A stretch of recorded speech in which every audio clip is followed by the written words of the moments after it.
Welcome back to my channel. I hope you guys are doing well. Today we're going to be talking about the tools that I recommend for nonprofit accounting. We talk a lot on here about QuickBooks Online as the accounting software, but that is really just the base, the foundation. One of the things that I love about it is its ability to integrate with other tools that can then enhance your accounting process. And so if you are interested in some of the other tools that we use, please stay tuned because I'm going to dive into a few.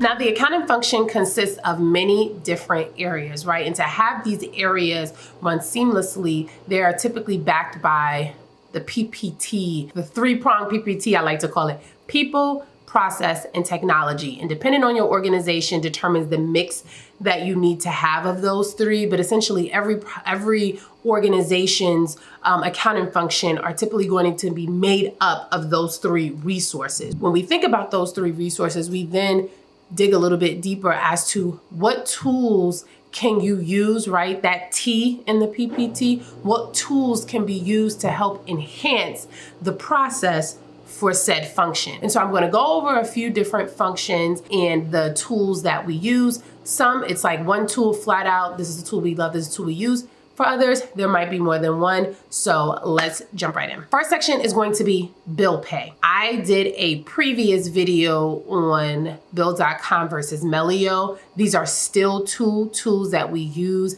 and that we swear by. Which one we use depends on the organization. Just to give you the cliff notes, Melio is a free tool, especially if you are not trying to expedite payment. And so when we have organizations that just are paying a contractor here and there, they don't have a very complex AP process, typically a handful of contractors that they might be paying, then we suggest that they go with Melio because it is a very easy way to pay contractors. It is free. It integrates with QuickBooks. We are still able to implement some internal controls there where there's the ability for to set like permissions and approvals. That's typically when we use that. Now, when we use Bill.com, on the other hand, it's more so for organizations that have a robust accounts payable process. There's typically multiple people involved. There typically is a large volume of bills being paid, and sometimes those bills are being sent to this program manager over here and this one over here. And what comes from this manager might have to be approved by this one versus that one. And so in order to streamline the process and also keep a very clean and clear audit trail, we'd use Bill.com. Those are the two tools that we still swear by for bill pay. An honorable mention is that depending on what bank you use, some banks are now getting into the game of having bill pay functions. Don't love them all. I will, however, say that Chase does have a really good one. And so if you are using Chase, or you might love your banks, Bank of America has one too, but I didn't love it and I would have much rather used a different tool. But with Chase, however, it worked pretty good. It was very seamless, didn't have many hiccups. If you do bank with Chase specifically and you're in need of an AP, a tool to support your AP function, it might be best to first look at what the bank offers before looking into one of the tools. But if you are looking for a tool, I'd suggest you start with Melio and Bill.com. Next is payroll. If an organization comes to us and they have no payroll function, they are just getting into the game, they are just starting to run payroll, not a lot of people on staff, then we will always suggest Gusto. One of the reasons that I like Gusto, it's cloud-based, it integrates with QuickBooks Online, but also Gusto has a lot of self-service tools, but even the tools where you have to contact someone or their customer service, even the companies that they've then partnered with who also provide services to us, i.e. CorpNet, work pretty well. The reason why this is important is, for one, we always suggest that you go full service, right? Like, you want a tool where they will do the bulk of the work for you, right? And so with Gusto, I like that if we have organizations that have employees in different parts of, different states, there's a lot of support and help as it relates to getting you set up and making sure that you are in compliance with the different state taxing authorities and things of that nature. Like, you don't really get that support and that hand-holding from other payroll providers. If you're a bit old school and maybe even have in need of a more robust payroll function, a lot more people on staff, paying tons of contractors, you might want to go with a more old school, well, you know what, let me stop saying old school because for some, that might be a little offensive. Older payroll provider is Paychex, which I prefer. I know some of you might be familiar with ADP. Personally, I don't care for ADP. I do prefer Paychex over ADP. It's just a little bit more user-friendly. Rather, we have multiple clients that are on it. It's very easy to add us, for us to get what we need from it. ADP just has never been that. I say if you are thinking about a payroll solution, you'd want to think about how hands-on or not do you want to be in your payroll process, because that plays a part, right? There's a lot that Gusto will do for you that other payroll providers will not. They will expect that you will do, and if you don't have someone who is like actually heading up your accounting function to take that on, it could be very, very time consuming. Registering with the different states, making sure you have accounts with all of them, make sure that you set up the right deductions with all of them. I love the hand-holding that comes with Gusto, but like I said, we do have some clients that use Paychex, and I don't mind them. They tend to be very easygoing, and like I said, for those who tend to use them already are typically what I found to be some legacy organizations, some older organizations, and when we inherit it, it's never really bad. You don't want to go with Gusto.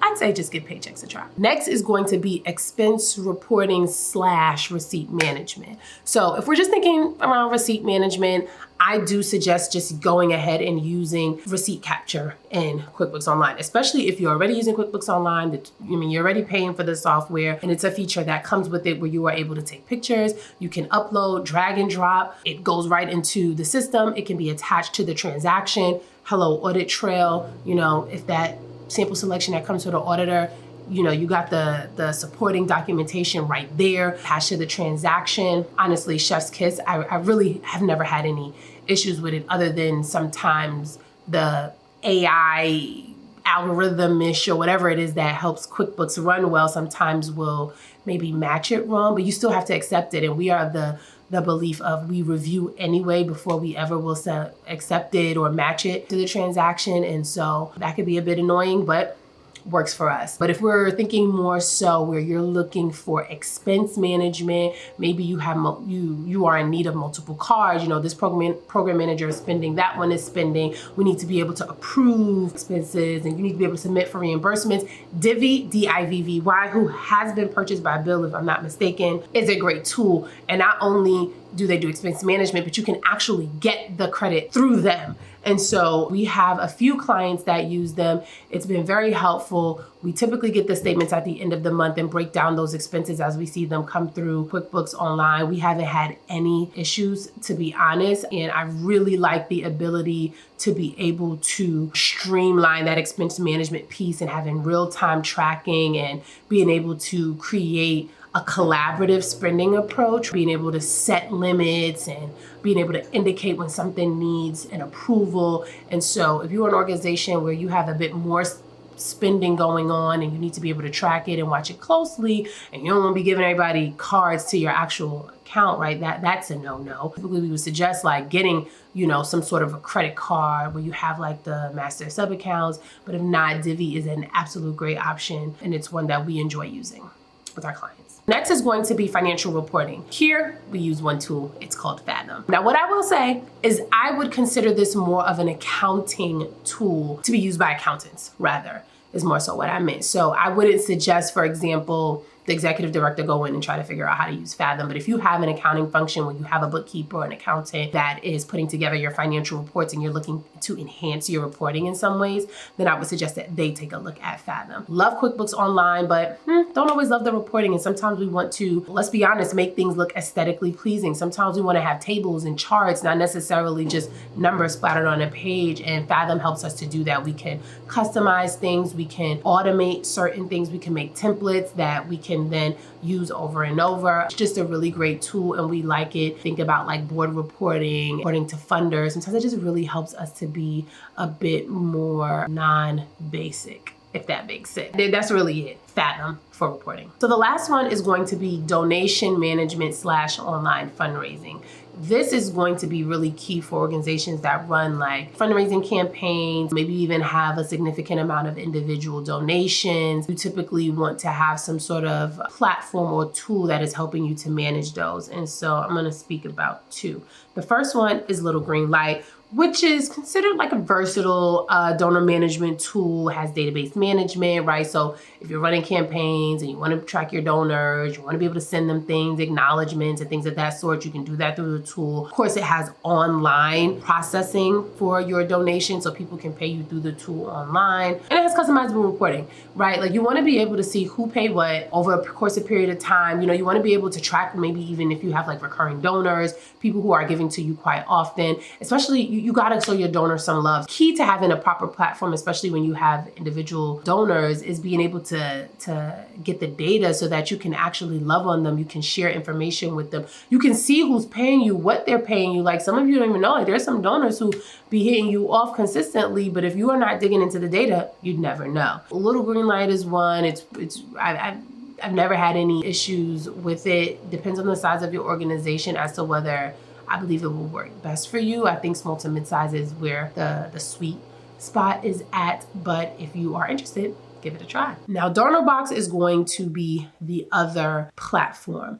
DonorBox is a very great tool for online fundraising. So it's not just managing, of course, individual donations, but if you are an organization where you are consistently fundraising, you typically have multiple fundraising campaigns throughout the year, DonorBox is going to be a very great option for you. Now, it's designed to easily collect and manage donations, right? It provides customizable donation forms that you can embed into your website, which we love because a lot of times when you have to keep everything in the tool, some of that becomes hard to track and get the data on. But if it lives on your website, a lot more times than you can ask your web person this right now. I'm not IT, I just know a little bit of things. However, I do know that a lot of times when you can embed on your website, your ability to track and ascertain certain data is a bit better than if it were to live like just on a platform. But it does help to make online giving secure. And so favorite tool for right now. How do we assess which tool works for us? And so I'm going to give you a quick overview of our process. Now,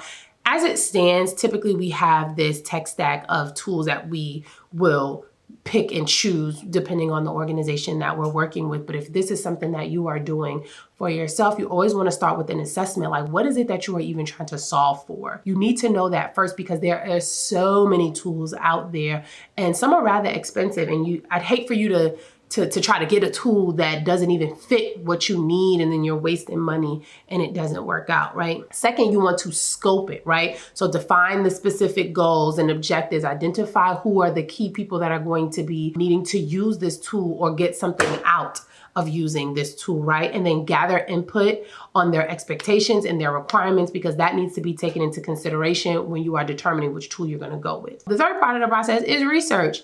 Now that you have some data to work with, some information to work with, you can start to research the different tools, right? You're looking at prices, you're looking at whether it's user-friendly or not, you're looking at who has the ability to access or not, right? Like, do you have to pay per user? Like, what are some of these things, right? And so when you're armed with the information, you can do your research better. And I'd say maybe get about 3 tools that you're interested in, demo them, and then go to the next step where you're determining which tool you're going to move forward with and actually implement it. Now, unfortunately, you don't really know how a tool is going to work until you actually implement it. Of course, you can, during that research phase, right, ask questions, see if anyone else that you know has used the tool, what do they think about it? You know, hello, YouTube University, right? Just seeing what some of those reviews are of the tools. But sometimes you just got to implement and see how it works for you. And then lastly is monitoring it, right? You know, you have some people who have gotten tools, they think it's going to work, they implement it, and it's like, this is not working. It's not what I need. You know, I thought it did this, but it doesn't, whatever the case may be. And so you need to monitor that because you don't want to continue to pay for something that is not working. Not to be confused with shiny object syndrome and just trying to jump from tool to tool. Sometimes a tool just truly doesn't work for you. And in that case, that is okay. Hopefully this video was helpful, give you a little glimpse into some of the tools that we use. Now, we do have a tech stack guide, and if you are interested in it, in the comments, leave me a comment with the word guide, and I will reach out to you and figure out how to get that to you, because I just realized YouTube, I don't think you can actually private message someone. And so, but if you leave me the word guide and I know that you're interested, I will take it upon myself to reach out and get that guide over to you. I'll see you guys in the next video.